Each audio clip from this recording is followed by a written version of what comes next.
Welcome to MiConvert. In this tutorial, I will show you how to convert DICOM files to JPG format, completely free and online. Open your browser and search for DICOM to JPG MiConvert.com. Click on the first result to go straight to the converter. You are now on the DICOM to JPG converter page. The interface is clean and easy to use.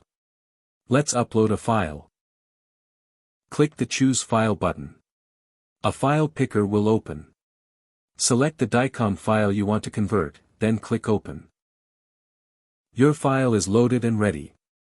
You can see the file name, size, and destination format. Click Convert now to start the conversion.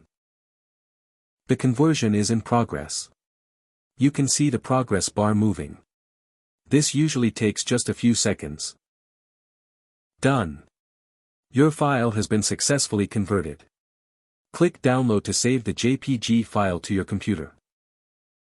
That's it. Visit MiConvert.com for more free conversion tools. Subscribe for more tutorials.